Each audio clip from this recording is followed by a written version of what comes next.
Hey guys, how y'all doing? This is Johnny Marco here, coming at you with a new tutorial slash guide video. This is going to be a patch specific guide, so unlike my previous videos, which go over kind of the basics of how to play the game, this is going to be a little more patch specific towards the new stable 0.60 that just was released a couple weeks ago.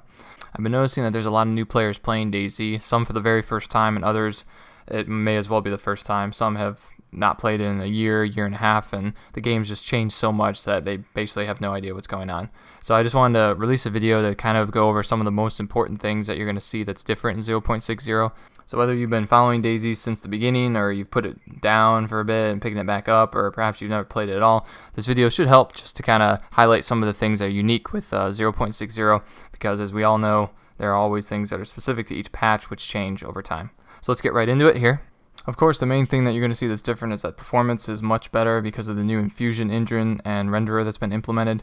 You also find that the game looks a little bit nicer now graphically. The rain and such is just going to look a lot better than it was before. That's going to be pretty obvious when you first fired it up. Now jumping right into what's different with the loot in 6.0 versus previous patches. M4s and SVDs now spawn in regular military locations like the barracks, the new barracks, old barracks, as well as the military tents such as in Moschino and Northwest Airfield, Stary Sobor. So they're no longer tied to heli spawns like they were before. So heli crash sites are no longer the only places to find SVDs and M4s. I suppose something else that's different too is just the M4 is back in 0.59. Of course it was out. There were hacked ones that people brought in, but the M4 is now officially back in, and it has a different sound than what it did before. It sounds a little more meatier.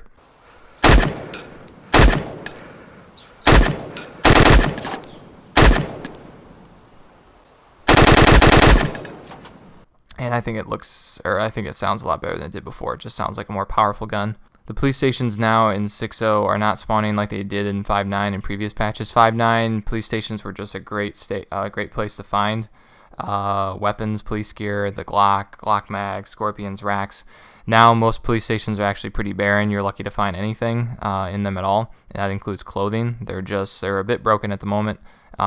Sometimes you will find them. I've found stuff in them up north, but especially along the coast, doesn't seem to be much in them.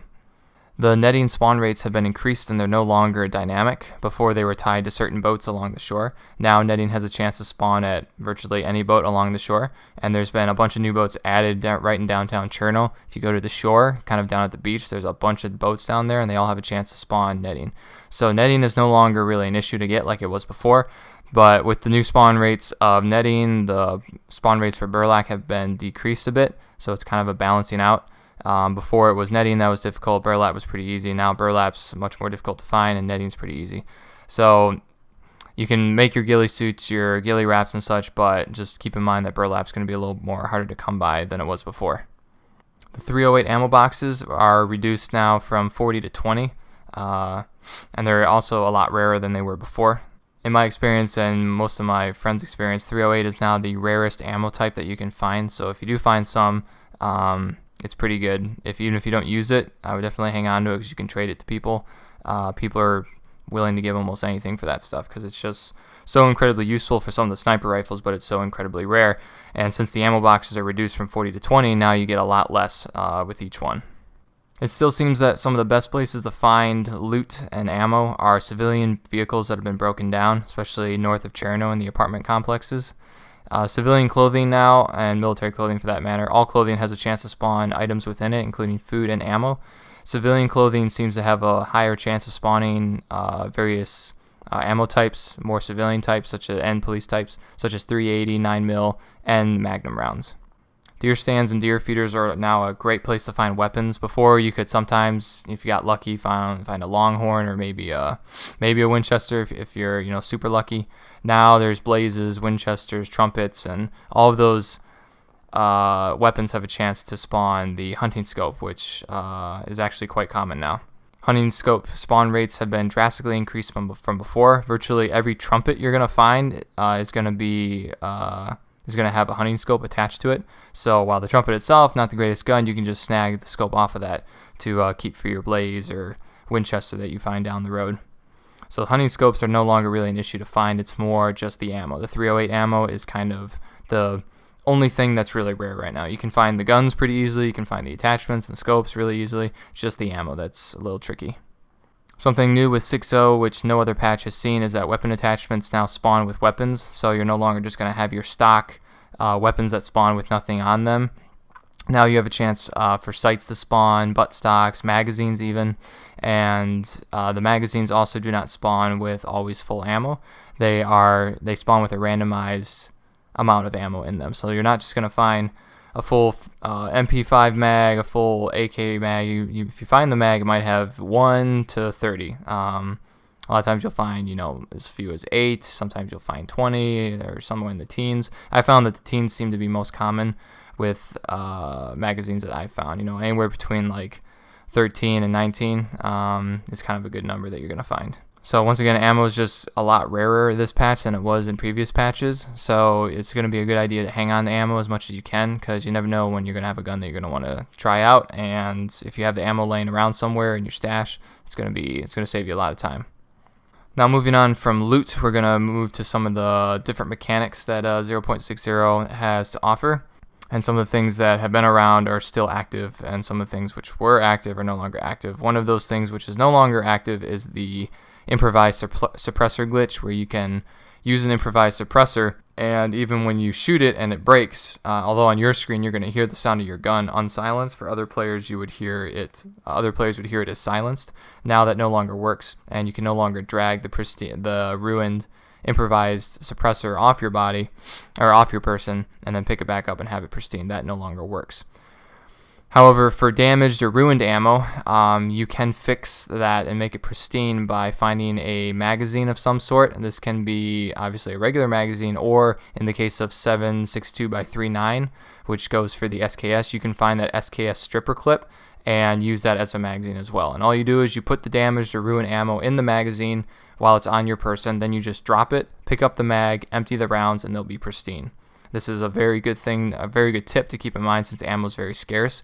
Any ammo you come across is going to be extremely valuable, especially if it's of the rarer calibers like 308. You're not going to want to throw away any, if at all possible, since you can always try to fix them with mags. And 308, the only one that you can fix it with is the FAL mag, which is itself a bit rare. So if you find that mag, even if you don't have the file, it'd be a good idea to pick that up, just so that you can, just so that any 308 rounds that you find, you'll be able to make them into pristine, because anything other than worn or pristine ammo is going to have a strong chance to jam, and you're pretty much not going to want to deal with it. It's going to get you killed. So you always want either worn or, of course, pristine is even better. The biggest bug right now perhaps is the overheating issue. The climate of Chernarus has been set to summer, and because of that, jackets, basically anything other than a shirt, is going to make your character overheat after a while. They're going to get hot, they're going to get overheating, and then they're going to get hyperthermic, which is different from hypothermic. Hyperthermic is when you're so overheated that your character starts to rapidly lose his hydration. It's really not too bad. Before, when it was an experimental, the hyperthermic didn't do anything. It wouldn't even drain your hydration. Now it does, but it's still manageable. So if you do like to have the extra space with the jacket, or you just like the look of a specific jacket, don't freak out when your character starts overheating or gets hyperthermic. Just know that you're going to have to hydrate just a little more often. With that being said, it's very, very difficult to cool your guy off once he has heated up to whether it's hot or overheating or hyperthermic. It's extremely difficult. It's bugged right now. You can cool your person off, but it's going to take quite a while. The best way to do it, I found and my friends have found, is to just strip down, or at the very least take off your jacket, and then get your character soaked, and then get out of the water and just kind of stand and just wait for your character to kind of start to cool off. You can also try standing in the water. I've done that, and for me it actually seemed it seemed like you cooled off faster when I took them out of the water. So it's up to you. Probably just experiment a little bit and see what works best for you, but that's going to be the best way. But even doing that, I found it took anywhere from 15 to 30 minutes even for him to really start cooling off. So it's a pretty long process. Your best bet is going to be just go with lighter clothing, travel a bit lighter, or just live with it and just hydrate your character a bit more. Two things which are they're definitely news. They're not, I can't confirm them per se, but they're things I've heard, I've seen on other videos, seen on articles and forums and such. There's apparently hardcore servers. If you found that you join a server and it says public and everything looks like it's a regular server, and you join it and you have a different character who's fresh spawn, There's a chance, apparently, that that's actually a different version, a different type of server. It's a hardcore server where things are just a little more difficult. The zombies do more damage. They bleed you almost all the time and such. I can't confirm it. I haven't been on the servers myself, but I have found that when joining random servers, sometimes when I join one that is public, it's open, it has no password, that I spawn as a fresh spawn when I clearly have a guy who's geared. And sometimes when I've joined servers, it also will kick me out and say bad server type or bad version, it's rejected and this and that. So just keep in mind that there are these different types of servers around. I'll try to do maybe some more research and see if I can dig up anything more on them. But from what I've heard from friends, the servers usually say something like hardcore in their title. They're usually first person, but I found that there are also third person servers as well that are doing this. Another thing that's kind of future, which is cool, is that mods are already being developed for DayZ Standalone. There's actually some groups that have started modifying DayZ Standalone. You can actually download certain maps and mods and use them to a certain extent. This is, I don't fully understand how this works, but I'm going to include a link in the description for the site. It's 420gaming.net. And apparently they have different maps that they use. They have Namalsk and Taviana and such, but it's DayZ Standalone, but they're sort of modifying it. I'm not really sure how it works. You've got to download some stuff for it to work, I guess. But yeah, it's pretty cool that they have that going on, and that's only going to get, of course, more. It's only going to grow more once Bohemia officially releases modding for DayZ.